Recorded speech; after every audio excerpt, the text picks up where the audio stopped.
se empiezan a conocer las reacciones, ¿no?, de distintos sectores económicos, políticos y también gremiales, ¿no? En línea está Sergio Jiménez, el secretario general de la bancaria. La bancaria emitió un comunicado que dice sobre las medidas anunciadas por Caputo, salvajes.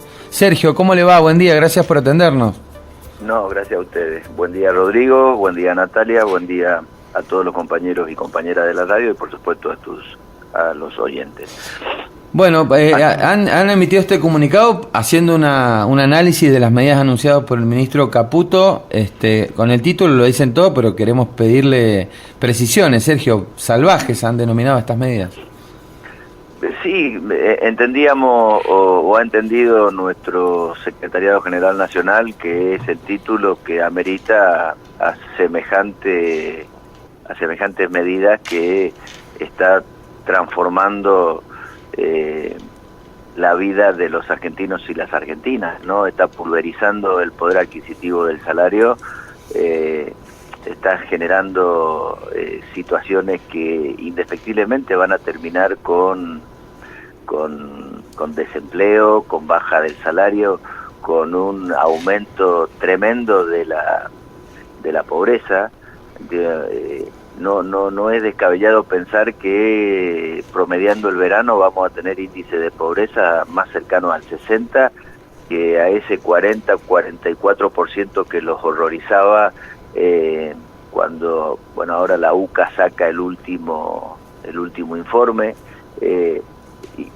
y todas las medidas complementarias, ¿no? Porque si vos dijeras que una sola medida termina y ahí acaba el programa o este pseudo programa económico, digo, pero a la suba del tipo de cambio, que eso va a trasladar irremediablemente eso se va a trasladar a precio en forma directa. Digo, ayer tuvimos una muestra de lo que implica esta liberación de todo tipo de operaciones, y me estoy refiriendo al precio de la nafta, y eso se va a trasladar por sobre el importe que genera la devaluación de 400 pesos el dólar del tipo de cambio a 800, que es el que operó desde el día de ayer. Enumerarte sería enumerar todas malas noticias para los trabajadores, trabajadoras, para nuestros jubilados y jubiladas. Por eso es que la síntesis de toda esta medida es salvaje, ¿no? Porque fíjate vos que, con esto termino, ¿no?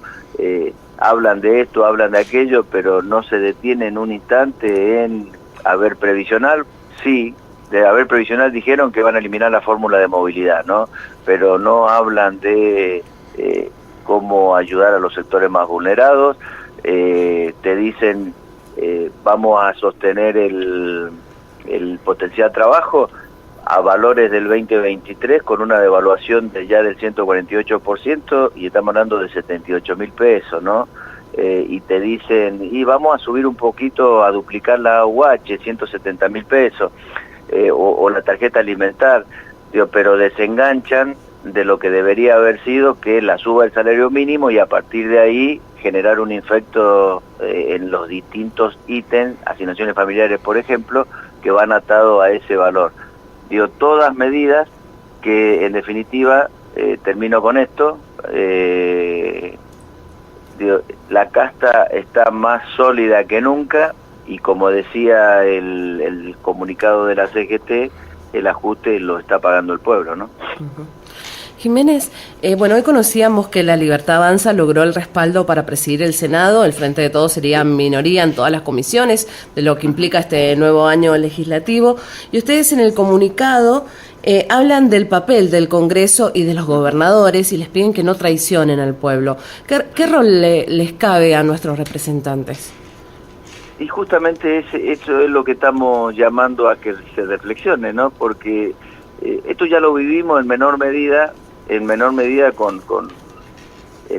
la gestión del 16 al 19, en donde el entonces presidente Macri llega al gobierno no con tanta poca representación como la Libertad Avanza. De hecho no tiene ningún gobernador, tiene un pequeño grupo de diputados que no supera o que rondan los 37 y apenas tiene 8 senadores nacionales.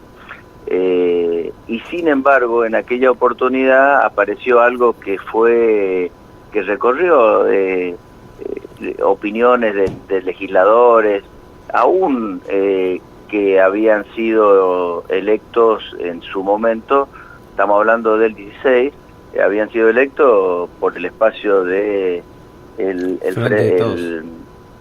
sí, en aquel entonces habían ido con Daniel Scioli, ¿no?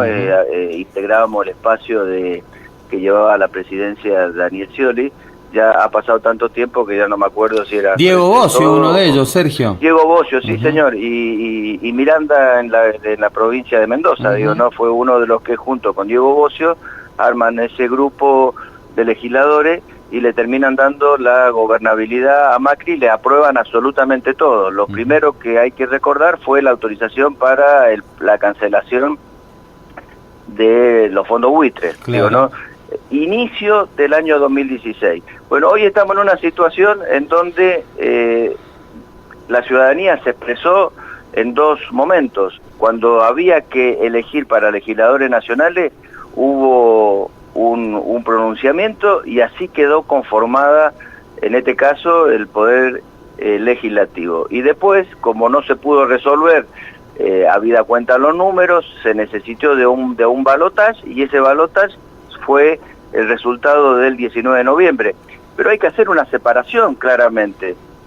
El Parlamento está expresado por la elección que llevamos adelante o que elegimos los argentinos el 22 de octubre. ¿Se entiende el concepto? Sí, sí. No la elección del 19, que ahí había solo dos y nada más que dos opciones.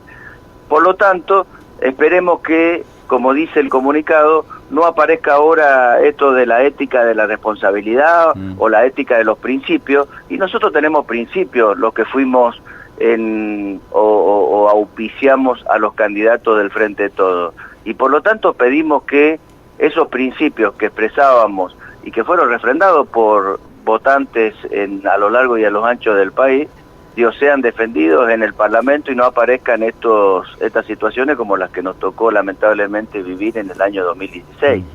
Entonces, ahí está apuntado. Una obra más o una obra menos, me parece que no tiene que ser prenda de cambio.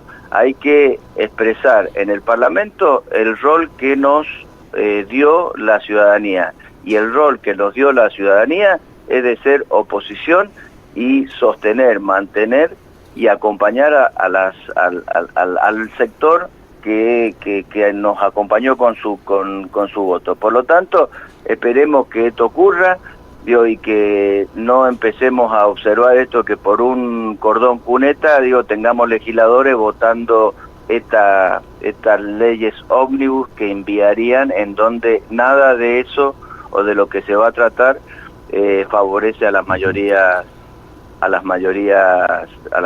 populares. Termino, Sergio, sí, con este dato, sí. Participé el día que el ministro Massa anunció las modificaciones de ganancia, el día 11 de septiembre, estuve el 19 de septiembre cuando la Cámara de Diputados trató y aprobó y le dio media sanción con los votos de el actual presidente, con los votos de la actual vicepresidenta, y estuve también el día en que el Senado le da sanción definitiva a la ley 27725. No ha pasado mucho tiempo, esto fue el 28 de septiembre. Sí, sí. Esperemos coherencia de aquellos legisladores que votaron para derogar el impuesto a la ganancia a los trabajadores, que mantengan esa posición, si es que se le ocurre mandar una ley al Congreso, porque en una de esas capaz que tenemos que legislan a través de decreto de necesidad de urgencia. Sergio, por último de mi parte, ¿qué análisis hace como dirigente gremial sobre el impacto en la gente de estas medidas y una posible reacción, ¿no? Porque el gobierno, por ejemplo, ayer Caputo dice que la gente lo recibió contenta, las medidas que anunció. Entonces yo creo que hay un nivel también de perversidad y de cinismo muy importante, quizás para los que lo votaron, porque realmente hay algo que reconocer. Javier Milei dijo que venía a hacer esto y lo está haciendo, pero cuando se siente el impacto de la medida, quizás algunas opiniones se reviertan. ¿Usted cómo lo ve eso? Entiendo que, permitime tomar algunas de tus palabras. Creo que hay un altísimo componente de cinismo y perversidad en las declaraciones del ministro de Economía, ¿no? Cuando un kilo de carne cueste 12.000 pesos, o como hoy la nafta que ya está rondando los 600, y tengo que decirte que no se ha parado ahí, ¿no? Seguramente va a tener otros ajustes, y encima eso tiene efectos sobre los distintos precios, ¿no? Me parece de un cinismo tremendo, ¿no? Que diga que la gente lo está recibiendo. Probablemente el grupo, el núcleo duro que acompañó a la Libertad Avance hoy esté gozando una sonrisa, pero la inmensa mayoría del pueblo hoy está padeciendo y se está dinamitando el poder adquisitivo del salario.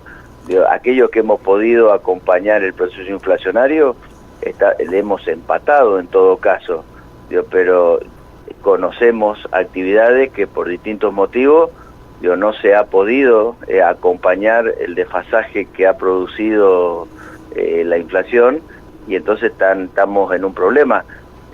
Cuando vos ves la serie larga, vos ves que los trabajadores en términos generales perdieron 24 o 25 puntos en lo que fue el periodo 16-19, y lamentablemente un gobierno nacional y popular como el de Alberto Fernández no pudo, ni siquiera pudo recuperar, sino que retrocedimos entre 6 y 8 puntos del poder adquisitivo del salario.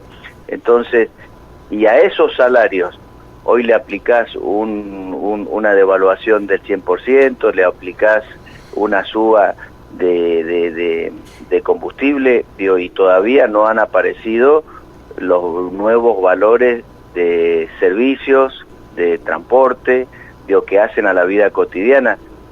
Me parece que está claro que la casta de ninguna manera iba a correr, como decían en tiempos de campaña, sino que la casta está más gorda que nunca, está más confortable que nunca, y el ajuste, como ha venido sucediendo lamentablemente en estos últimos años, lo terminan pagando los trabajadores, las trabajadoras, nuestros jubilados, nuestras jubiladas, y sobre todo nuestros sectores sociales más vulnerables. Muchísimas gracias, Sergio, que tenga buen día. Gracias a ustedes, que Hasta tengan luego. un buen día también. Era el diálogo con Sergio Jiménez, secretario general de la bancaria aquí en la provincia de Mendoza. Han emitido un comunicado que se denomina Salvajes, ¿no?, sobre las medidas anunciadas por el ministro de Economía, Luis Caputo.